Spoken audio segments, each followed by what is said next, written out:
Hi everyone, my name is Danny Salcedo. Today I'm going to present the chapter which is Curriculum Development and Research in Ethiopia. This specific chapter is aimed to presenting different researchers in terms of education and educative models in that country. First of all, there were different attempts in order to introduce different modern educative systems. Traditional formal education have been offered for more than 1,600 years in this case. So this chapter is split in two categories. The first one is the curriculum development in the pre-modern education era, and the second one is the curriculum development in the modern education era. So let's get started explaining each of them. Okay, first of all, in this specific period of time, the church and the Quranic education, that this was the title of this chapter, of this topic. First of all, the religious education, in this case, the religion was imposed. They prepared people for the service of the church, of the prayers, and so on. Next one is promote and incorporate indigenous education, which is the mother tongue of their culture and their roots. The traditional education was a main aspect of that specific uh, system, educative system, sorry. And the virtual absence of debates and criticism was a lack in that period of time because people basically they couldn't talk, they couldn't give another different ideas against church and against that educative system. Now let's jump to the other era, which is the modern era actually. This modern era is split in 5 different periods of time where happened different important events in that throughout the time. The first one is the pre-Ethio-Italian War period. So in this period, they introduced missionaries to that country. So in this case, they came with Catholic Jesuits, which was the religious. However, they were expelled time later. The second one, we have the education that was dominated by foreign experience, by foreign people, foreign governments, and so on. Foreign scholars and the foreign government had a dispute regarding the educative system and models. The new system education versus the national system was one of that dispute because the government from Ethiopia they wanted to have their own system, educative system, their own with their own culture, roots, language as well.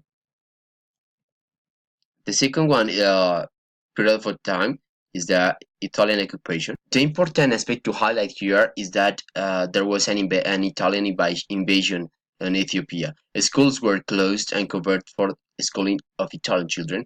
Faces Italy education policy. So in this case, Ethiopian worked for them. They were loyal servants for them and for their own country. Policy was based on the fascism and militaristic educational philosophy of Italy. And finally, Italian schools were not available for natives, I mean for Ethiopians, so they couldn't study in this case in that specific period of time.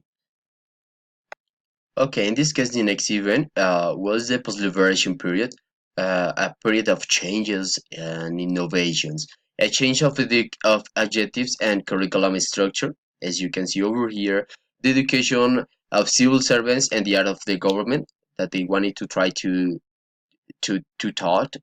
There was of course a lack in terms of syllabus because the syllabus they found worked with a structure with uh, killed foreigners policies in this case, and tools in resources and teachers and so on. The next period of time is a curriculum development in the dark military government. So in this specific period of time, there was created the transitional curriculum with some specific aspects as well in the country itself. The first one is the nationalization of rural and urban production. The second one, in terms of policies, the creation of new constitutional system based on Marxist and Leninist lines, military alliances with the specific countries, and promoting values and political order in transitional curriculum. which is basically take out other policies, foreign policies in this case, and have their own values on their own with their own cultures and rules. And finally, the last period of time and the last important event was the curriculum development and research in the post era. Okay, in this case, they I want to highlight the importance of the influence of the mother tongue. The English will continue serving as a medium of instruction, adopting a new structure of education based on the mother tongue as well.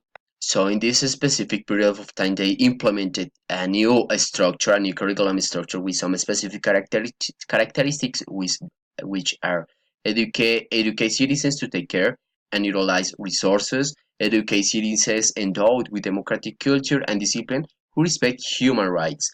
The next one is show positive attitudes towards the development and dissemination of science and technology in the society, and not only those specific areas, but as well